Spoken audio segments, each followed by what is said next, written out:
آپ سوچیں رمضان، اس مہینے کا نام رمضان رکھا گیا.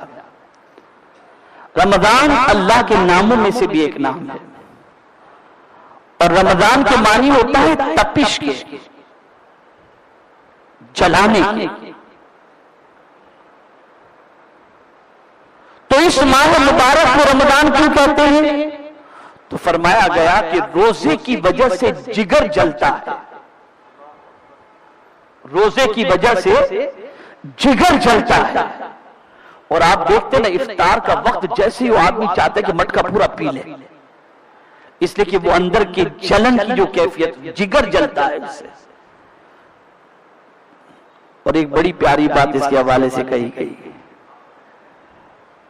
کہ رمضان کو رمضان اس لیے کہتے ہیں کہ یہ گناہ کو جلانے والا مہینہ ہے، یہ گناہ کو جلا دیتا ہے، یہ گناہ جلانے والا مہینہ ہے. اور آقا کریم رؤوف رحیم علیہ التحیۃ والتسلیم ماہ رمضان شریف جیسے ہی آقا صحابہ کو فرماتے تھے اتاکم رمضان سید الشہور مرحبا اہلا وسہلا مرحبا. میرے آقا کی عادت کریمہ تھی کہ جیسے ہی ماہ رمضان لگ جاتا، شروع ہو جاتا، تو سرکار ماہ رمضان کا ویلکم کرتے اور فرماتے اے ماہ رمضان تیرا استقبال ہے، مرحبا اہلا وسہلا مرحبا. یہ ایسا مہمان بن کر کے آتا ہے.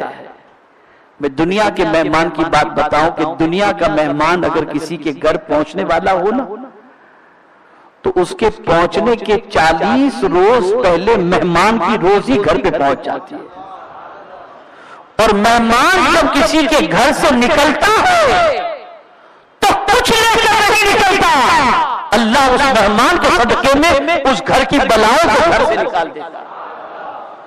تو جب عام مہمان کی یہ پوزیشن تو ماہ رمضان کتنا بڑا مہمان اور کتنا بڑا مہینہ ہے اور کتنی عظمت والا مہینہ ہے کہ یہ آتا ہے ہم سے کچھ لیتا نہیں بلکہ ہمیں جہنم سے نجات کا پروانہ دے کر کے چلا جاتا ہے، چھٹکارا دے کر چلا جاتا ہے.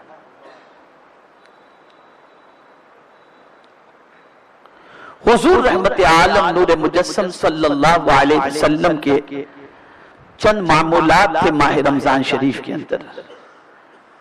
پہلی چیز تو آپ سمجھ لیں کہ سرکار صلی اللہ علیہ وسلم ماہ رمضان کا ویلکم کرتے، جملہ صحابہ کو سرکار صلی اللہ علیہ وسلم ماہ رمضان شریف کی مبارکباد پیش کرتے. آقا کریم صلی اللہ تعالی علیہ وسلم ماہ رمضان المبارک کے حوالے سے فرماتے شہر اولہ رحمت واوسطہ مغفرت واخرہ عتق من النار. شروع کا عشرہ رحمت کا، درمیان کا مغفرت کا، اور آخر کا عشرہ جہنم سے چھٹکارے کا عشرہ ہے. اور آقا کریم صلی اللہ علیہ وسلم کے معمولات میں سے ایک چیز تھی کہ ماہ رمضان میں حضور صلی اللہ علیہ وسلم کثرت سے تلاوت کیا کرتے تھے. سرکار صلی اللہ علیہ وسلم قرآن سنتے بھی تھے اور میرے آقا قرآن سناتے بھی تھے. جبریل امین سے سنتے تھے اور جبریل امین کو میرے آقا صلی اللہ علیہ وسلم قرآن سنایا کرتے. آقا کریم صلی اللہ تعالی علیہ وسلم رات عبادت میں گزارتے اور سرکار صلی اللہ تعالی علیہ وسلم سحری کے حوالے سے فضیلت بیان فرماتے ہوئے ارشاد فرماتے ہیں کہ سحری میں برکت ہے اور سحری کے وقت کی دعا کو اللہ قبول فرماتا ہے. آقا کریم صلی اللہ علیہ وسلم سحری میں جس طرح سے افطار میں کھجور کھانا میرے آقا کی سنت ہے، ایسے سحری میں بھی کھجور کھانا میرے آقا صلی اللہ علیہ وسلم کی سنت مبارک ہے. آقا کریم صلی اللہ علیہ وسلم کبھی 2 کھجور کھا کر پانی پی کر سحری کر لیا کرتے تھے. یہ سرکار صلی اللہ علیہ وسلم کی عادت تھی کہ سحری ضرور تناول فرماتے اور کچھ نہ ہوتا تو صرف 2 کھجور ہی کھا کر میرے آقا صلی اللہ علیہ وسلم سحری کر لیا کرتے. وہ لوگ جو کہتے یار میں تو رات کو بہت دبا کے کھایا اور کوئی کھانے کی عادت نہیں، پانی پیے سو گئے، میں ان سے گزارش کروں گا کہ کم سے کم 2 کھجور ضرور کھا لیں تاکہ آقا کی سنت پر عمل ہو جائے. رات چھوٹی ہے نا، آدمی لیٹ کھاتا ہے تو پھر اسے گنجائش نظر نہیں آتی. رسول گرامی وقار صلی اللہ علیہ وسلم روزے کی حالت میں سر میں تیل لگاتے، سرما لگاتے، اور حجامہ جسے کہتے ہیں جو بلڈ نکالا جاتا ہے، پچھنا لگانا جسے کہتے ہیں، سرکار صلی اللہ علیہ وسلم روزے کی حالت میں یہ بھی کبھی کرواتے۔ یہ آقا کریم صلی اللہ علیہ وسلم کی عادت تھی۔ اور رسول گرامی وقار صلی اللہ علیہ وسلم روزے کی حالت میں مسواک کثرت سے کیا کرتے تھے۔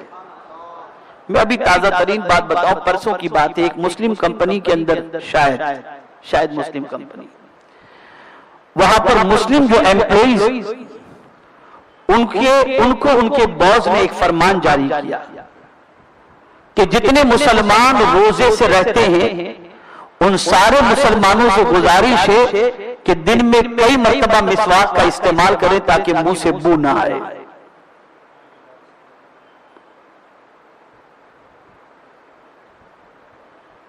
اب پتہ یہ چلا کہ آقا کریم صلی اللہ علیہ وسلم روزے کی حالت میں مسواک کیا کرتے تھے۔ اب اس مسواک کی برکت انشاءاللہ العظیم جو بھی روزے میں کرے گا اس کی برکتوں سے وہ بھی انشاءاللہ مالا مال ہو جائے گا۔ اور سب سے بڑا فائدہ مسواک کا یہ ہے کہ جو پابندی سے مسواک کرے گا نا، اللہ اسے برے خاتمے سے بچا لے گا، برے خاتمے سے بچا۔ تو سرکار صلی اللہ علیہ وسلم روزے کی حالت میں مسواک کرتے۔ گرمی شدید ہے،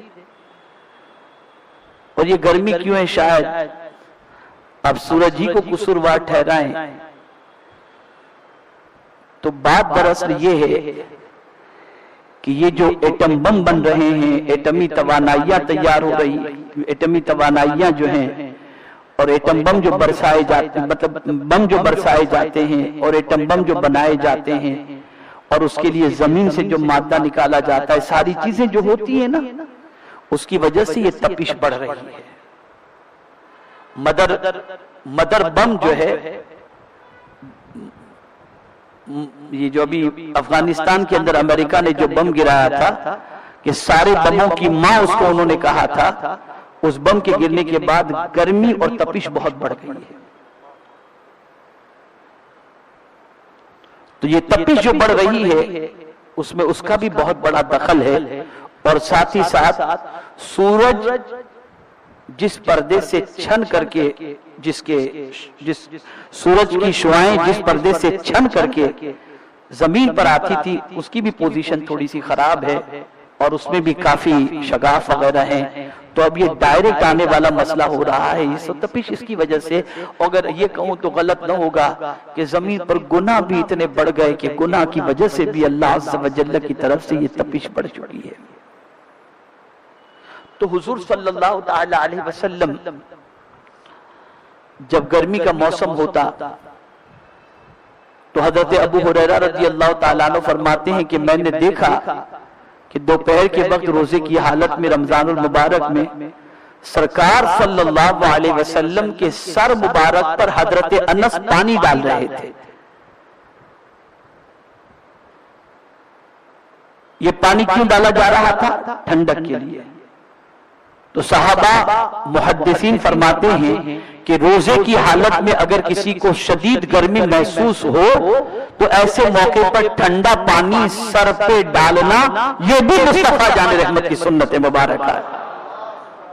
اور ایسا بھی ہوتا کہ گرمی شدید ہوتی تو آقا کریم صلی اللہ علیہ وسلم پتلا کپڑا پانی میں بھگو کر صرف تہبند پہنے ہوتے، اور وہ گیلا کپڑا میرے آقا صلی اللہ علیہ وسلم اپنے بدن پر ڈال لیتے جس سے تھوڑی سی ٹھنڈک اور راحت نصیب ہو۔ تو یہ بھی مصطفیٰ جان رحمت صلی اللہ علیہ وسلم کی سنت ہے۔ افطار کرانا میرے آقا کی سنت ہے، اور سخاوت اس کا تو کیا کہنا۔ رمضان المبارک میں آقا کریم صلی اللہ علیہ وسلم کی سخاوت کا عالم یہ تھا کہ تیز ہواؤں سے بھی زیادہ مصطفیٰ سخاوت فرمایا کرتے تھے۔ تو ماہ رمضان میں خوب سخاوت کرو، ماہ رمضان میں خوب غربا یتامى مساکین پر خرچ کرو۔ یہاں ایک بات خاص طور پر بتا دوں، چونکہ صرف آپ ہی نہیں سن رہے دنیا کے مختلف ملکوں میں لوگ دیکھ بھی رہے ہیں اور سن بھی رہے ہیں. تو سب کے ذہن میں یہ بات بٹھانے کے لیے اور آپ کے ذہن میں بھی کہ بہت سارے ادارے کے حضرات آپ کے پاس چندے کی غرض سے حاضر آتے ہیں، تحریک کے لوگ چندے کی غرض سے حاضر آتے ہیں، لیکن اسلام میں جو درجہ بندی رکھی ہے نا، آپ اسی کو پرائیورٹی دیں. آپ دیکھیں کہ کہیں آپ کے خاندان میں، آپ کے رشتہ دار میں، آپ کے اعزاء اقربا میں کوئی ایسا تو نہیں جو ضرورت مند ہے اور زکوٰۃ کا مستحق ہے. پہلے آپ ان کو دیں. اس کو میں سرکار صلی اللہ علیہ وسلم کی ایک حدیث کی روشنی میں سمجھاؤں کہ آقا کریم صلی اللہ تعالی علیہ وسلم نے پڑوسی کی خدمت کا بہت بڑا اجر بیان فرمایا، اور پھر فرمایا سرکار صلی اللہ علیہ وسلم نے کہ پڑوسی 3 قسم کے ہوتے ہیں. ایک پڑوسی آپ کا رشتہ دار بھی ہے اور مسلمان بھی ہے اور پڑوسی بھی ہے. آپ کا پڑوسی بھی ہے، رشتہ دار بھی ہے اور مسلمان بھی ہے. اگر آپ نے اس کی خدمت کی، اللہ آپ کو 3 گنا اجر عطا فرمائے گا. ایک آپ کے پڑوس میں رہنے والا ایسا ہے کہ رشتہ دار تو نہیں ہے، مسلمان ہے لیکن آپ کا پڑوسی ہے. اگر آپ نے اس کی خدمت کی تو آپ کو دگنا اجر ملے گا. اور اگر آپ کا تیسرا پڑوسی ہے، مسلمان نہیں ہے لیکن پڑوسی ہے، آپ پڑوسی کے ناطے اس کی خدمت کریں گے تو آپ کو پڑوسی کی خدمت کرنے کا اجر 1 گنا آپ کو ملے گا. یہ مثال سمجھنے سمجھانے کے لیے ہے. آپ یہ چیز ذہن کے اندر رکھیں کہ اگر رشتہ دار کے اندر کوئی مستحق ہے، ضرورت مند ہے، محتاج ہے، پریشان ہے، تو آپ وہ آپ کے دروازے پر آئے، اس سے پہلے آپ جا کر ان کو دو، اور باقی کچھ تھوڑا بہت بچ جائے تو اسے آپ دوسری سرگرمیوں کے اندر، دینی کام کے اندر خرچ کیا کرو. اسے ذہن میں رکھیں. میں خود اپنا معمول بتاؤں کہ میری والدہ جب تک باقاعدہ حیات تھیں تو میری والدہ کا خود کا یہ معمول تھا، 15 شعبان کے فوراً بعد یا 15 شعبان سے پہلے ہم بھائیوں کی جو زکوٰۃ نکلتی اس کا بیشتر حصہ، بیشتر رقم والدہ گاؤں میں جا کر کے جتنے رشتہ دار ہوتے ان کے بارے میں معلومات حاصل کرتی اور جا کر کے سب کے گھروں پہ پہنچا دیتی تھی. اور ان کے انتقال کے بعد اب یہ کام ہمارے بڑے بھائی کرتے ہیں، اور ابھی الحمدللہ 15 شعبان کے بعد وہ گاؤں جا کر رشتہ داروں کو ڈھونڈ ڈھونڈ کے، پریشان حالوں کو ڈھونڈ ڈھونڈ کے رشتہ داروں کی انہوں نے مدد کی اور ان کی ضرورت کو پورا کیا. ہمارا تو یہ معاملہ کہ رمضان میں زکوٰۃ نکالے گا ڈبل ثواب ملے گا، تو آپ اس میں ثواب کی فکر کیوں کرتے ہو؟ مستحق کو جو ضرورت ہے، اب آپ رمضان المبارک کے اندر مستحقین کو دینے کی بجائے آپ رمضان میں ثواب کی فکر کر کے دو. بہتر ہے کہ آپ پہلے دے دو. رمضان میں تو اچھی بات ہے، اس سے انکار نہیں ہے، لیکن پہلے دے دیں گے تو فائدہ یہ ہوگا کہ وہ اپنی ضرورت کی چیزوں کا خیال کرے گا اور انتظام وغیرہ کر لے گا. اور اسی طریقے سے اداروں کو بھی دینا چاہیے کہ ادارے سے حفاظ قرہ علماء نکلتے ہیں اور ان کی وجہ سے آپ کی دینی رہنمائی ہوتی ہے، تو وہاں کے لیے بھی کچھ حصہ رکھنا چاہیے. ورنہ یاد رکھیں رشتہ دار وغیرہ کا سپورٹ نہ کرنے کی بنیاد پر اللہ رب العزت جل جلالہ کی بارگاہ میں مواخذہ ہو سکتا ہے. تو آپ ادھر کا بھی خیال کریں اور ادھر کا بھی، یعنی دینی کام کا بھی خاص طور پر خیال رکھیں. اور رمضان المبارک میں کثرت سے آپ اللہ کے نام پر لٹایا کریں کہ یہ میرے آقا صلی اللہ علیہ وسلم کی سنت مبارکہ ہے کہ رسول گرامی وقار صلی اللہ علیہ وسلم ماہ رمضان کے اندر خوب سخاوت فرماتے اور کسی کو سرکار صلی اللہ علیہ وسلم محروم نہیں لوٹاتے تھے، بلکہ سب کی جھولیوں کو آقا کریم صلی اللہ علیہ وسلم بھر دیا کرتے تھے. آقا کریم صلی اللہ علیہ وسلم کا معمول تھا تہجد کی ادائیگی کا. ماہ رمضان میں ہر بندہ اگر چاہے تو تہجد کا پابند ہو سکتا ہے. تراویح پڑھ کر کے آئے، کھانا کھائے اور سو جائے. سحری کے لیے جب اٹھے تو کم از کم 2 رکعت ہی وہ پڑھ لے تہجد کی، اور پڑھ کر کے اللہ کی بارگاہ میں دعا کرے کہ وہ دعا اللہ رب العزت جل جلالہ ضرور قبول فرمائے گا. تو ان چیزوں کا خاص طور پر خیال رکھیں اور میرے پیارے